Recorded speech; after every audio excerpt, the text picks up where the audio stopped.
world has changed dramatically, and India itself has emerged as a slightly counter example to the standard way of growing. India has gone from agriculture as the largest component of the economy to high-skilled services. So India should take advantage of what it is already good at and use that as the primary vehicle to grow. Manufacturing and services have gotten a lot more integrated. The Tesla has 40 million lines of code in it. Ambition is to become a developed country. Agreed. We can create those developed country jobs, but we need to do our homework. And the homework means getting people who can do those jobs. India is very good at tech. A lot of our firms, our startups are centered around tech, whether they're actually in services or in manufacturing and so on. Lenskart is selling glasses, right? It's providing a service. They have shops all over the country. There are people who come to their homes to check your eye number. But actually at the back of it, they have a large manufacturing plant in Gurgaon, and they're setting up another one in Rajasthan, where they're actually manufacturing the glasses that you're ordering in your store in Bangalore, in Hyderabad, in Delhi, and so on. So what they use tech, and actually what Payesh Bansal, their founder, told us is that the way they shifted their manufacturing from China to India was they realized that Indian engineering is very good at the interface between hardware and software. On the backdrop of Jaipur Literature Fest, this is Aabir Lahiry for ABP Live Podcast. Joining me today in conversation are two gentlemen who have written this book called Breaking the Mold, Mr. Raghuram Rajan and Mr. Rohit Lamba. Welcome to ABP Live Podcast. Thanks for having us. I know you have given a lot of serious interviews, but we'll try to keep this more candid and more filled with funny bones, more filled with laughter. So my first question will be slightly serious. We'll move into the jokes later. I was watching a session. You both have spoken extensively on creating an economy which is more service-based. We have always been not always, but then to India has seen a paradigm shift into moving into the services sector. But how do you see that taking that industry to the next level, and how do you see that industry scaling up in the coming future, which you have mentioned inside the book? You know, when you say how do you see it, actually we are describing what is already happening. Okay. That a few things have happened to make services more possible. First, manufacturing and services have gotten a lot more integrated. The Tesla has 40 million lines of code in it. Yeah. So is it a good or is it a service? And you need to do both. True. Right? Of course, there's a lot of intellectual property research, which is a service, which goes into the Tesla in the beginning. Right. And a lot of sales and marketing and so on, which goes out at the end. And there's a lot of, updating in that happens in the Tesla also over time. So today the two are very well integrated. But India is doing a lot on the service side of manufacturing. Today a number of companies have their R&D and their tech groups in India. Somebody like Goldman Sachs gets its trading platforms and so all that designed and created in India. But also, apart from what is linked to manufacturing, there are direct services which are being provided today. Two examples, one which is high-tech consulting. Today, I can offer consulting services from Chicago to Denver, but I can also offer it from Bangalore to Denver. The Bangalore consultant cost me 1/4 of the Chicago consultant. Right. So increasingly companies are looking to India because India has English-speaking fine graduates from the IIMs, IITs and so on, and wants to hire them directly into these global practices. Makes sense. Not so much to do the PowerPoint for the person in Chicago, but to do the presentation to the person in Denver. So that's one. Okay. I think the second really important aspect of why don't you chip in, Rohit? No. I just want to give you a chance. You can elaborate on the same point because I guess you both have co-authored the book. Yeah. सोच तो दोनों जगह same ही जाती है. So, I think that what we are kind of arguing against is a laziness in thinking that the only way to grow is through. We are arguing against in the book is some kind of laziness in thinking that the only way to grow is through low-skill manufacturing. And this is this was the way in which a lot of countries grew. But what we're saying, the world has changed dramatically, and India itself has emerged as a slightly counter example to the standard way of growing. India has gone from agriculture as the largest component of the economy to high skilled services. So India should take advantage of what it is already good at and use that as the primary vehicle to grow. And then, and then let us thousand flowers bloom. If we are able to do low skill manufacturing well, we should do that. If we are doing high skill services well, we should do that. But what we should really emphasize is creating an enabling framework. What is an enabling framework? Providing good health and education is an enabling framework. The India stack, right? The Aadhaar card, on top of which you have payments, all sorts of products have been. This is an enabling framework. So we should have many more enabling frameworks that allow us to do the best we can. And obviously with government help, but I don't think we should succumb to this laziness is thinking that this is the old way is the only way to grow. Okay. I mean, put differently, ambition is to become a developed country. Agreed. We can create those developed country jobs, but we need to do our homework.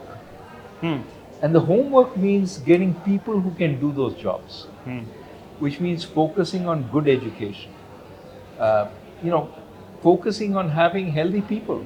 Yeah. Because if you starve a child of nutrition early on, their brain gets stunted, their health gets impaired, they can't actually do work. True. And so we need to get rid of malnutrition. True. These are what we need to do to become a rich country.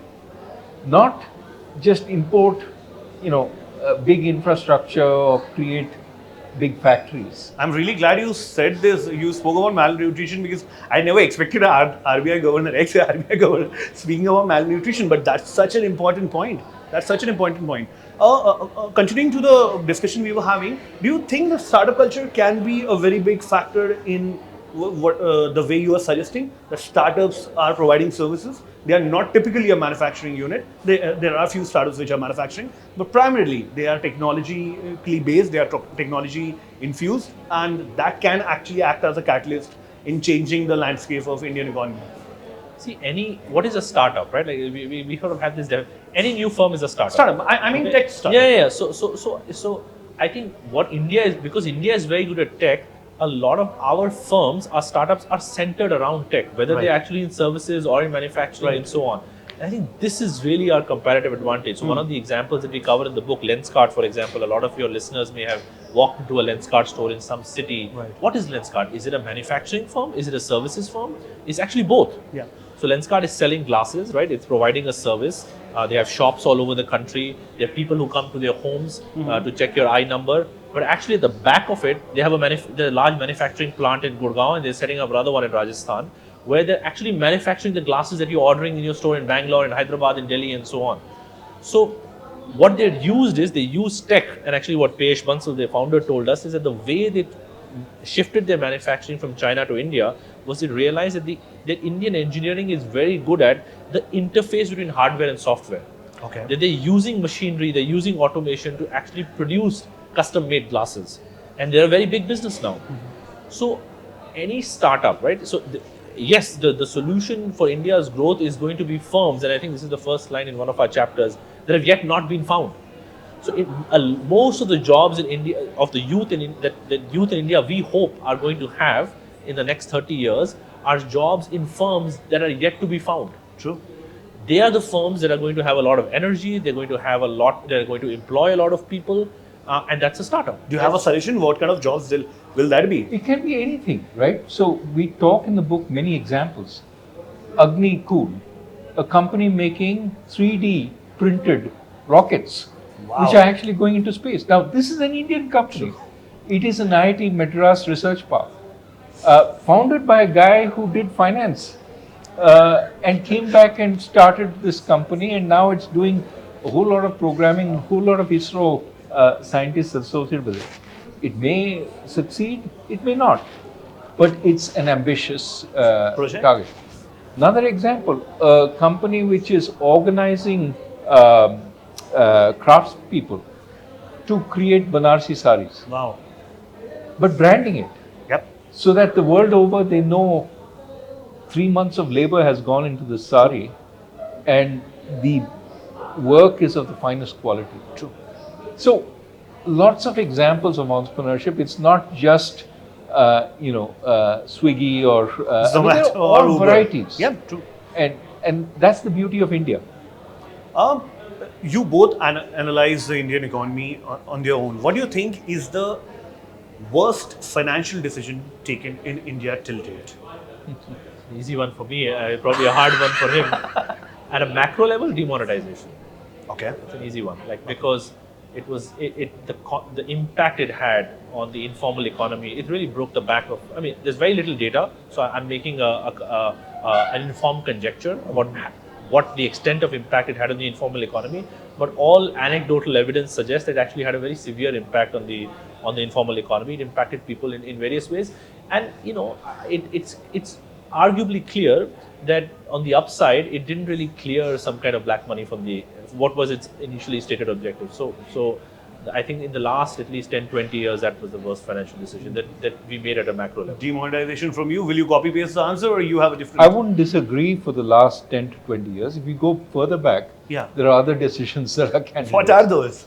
For example, I think we could have a long debate about bank nationalization. Whether that was a good thing or a bad thing. I mean, in some ways, State Bank of India was already nationalized. Did we need to nationalize many more private sector banks in order to provide that mix of private and public? Agreed. Or did we go too far by nationalizing all the big banks and therefore create a public sector focused culture? I think competition between different ownerships is a good thing.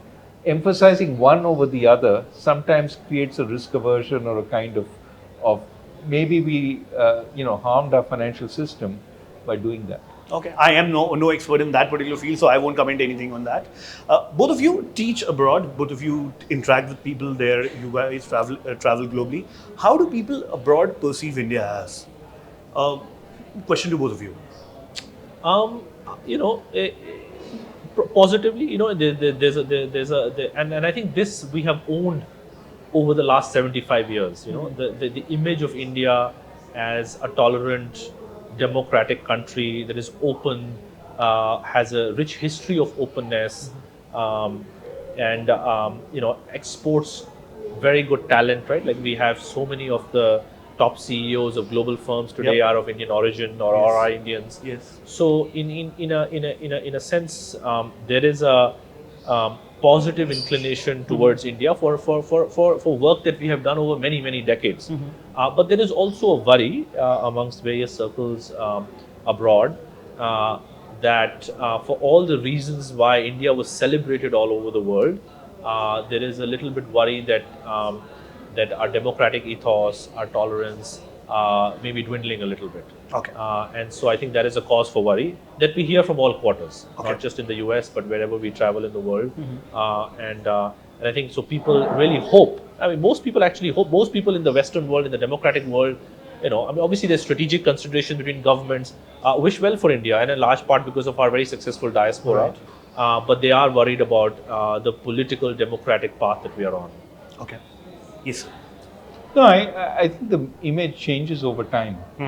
But I think it's influenced certainly by the diaspora. Every taxi driver expects you to be a doctor because they have experience of really capable Indian doctors. True.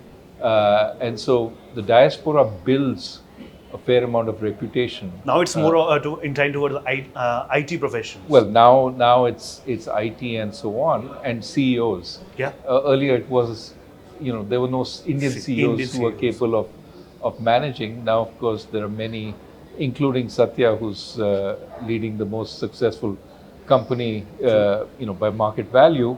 He's a Chicago Booth alumnus. But I think it changes also. So there was a period in the last, before the pandemic, so in the early 2000s, people used to talk about China and India in the same breath. Right. And then people stopped talking about India. It was more China because China was on a tear and growing so much faster. I think post-pandemic, India has come back into the picture because it seems to be growing faster. But I think people don't fully understand, what India is about. Okay. And I think that, is something, and as Rohit said, increasingly they're worried the newspapers, and it's not just one or two newspapers, across the board. And the fact that on every democracy index, India is sliding. You can't keep saying this is bias. This is the outside observer seeing what's happening in India and getting worried. And the biggest worry, of course, is geostrategic, which is what if India moves to the camp of the authoritarians, right? If India feels more comfortable with Russia and with Iran, and less so with China because we have border conflict with them. But what if it joins that group and leaves the democracies? Ranjani from the back of camera is saying time over, time over. This is my penultimate question to you. A quick question to both of you. We talk big terms like GST, demonetization, this and that. There may be a kid who is 21 years old living in a very small village who may be watching this interview.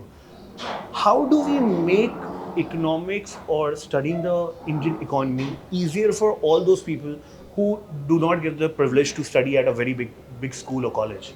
Well, you need to explain in easy terms. True. It's laziness to say this is really complicated, it can't be broken down into something more simple.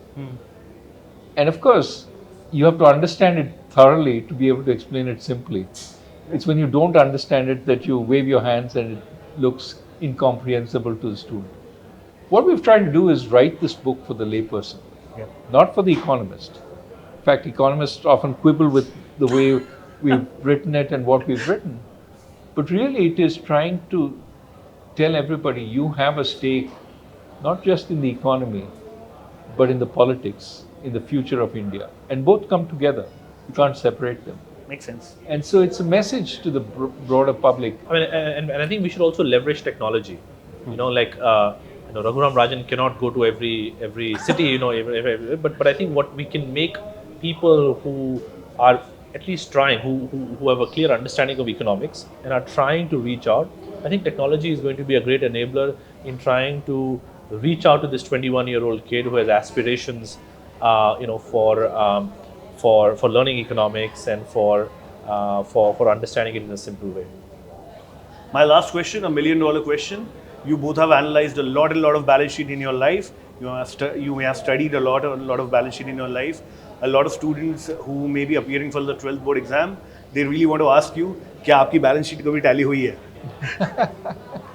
Raghu, actually, surprisingly, I'm very surprised. The world must know this. I don't know if he filed.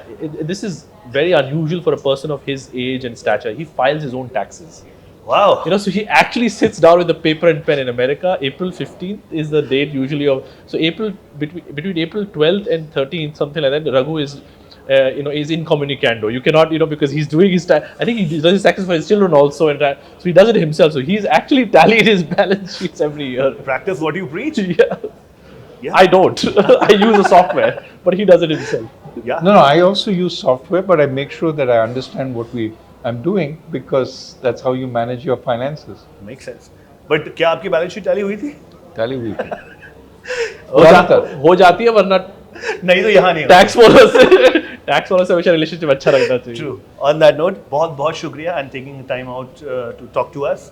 I know time constraint है तो ज़्यादा बातें नहीं हो सकती, but I really wish you all the best and may this book get to a lot of people who really want to understand economy. बहुत शुक्रिया. Thank you so much. Thank you so much.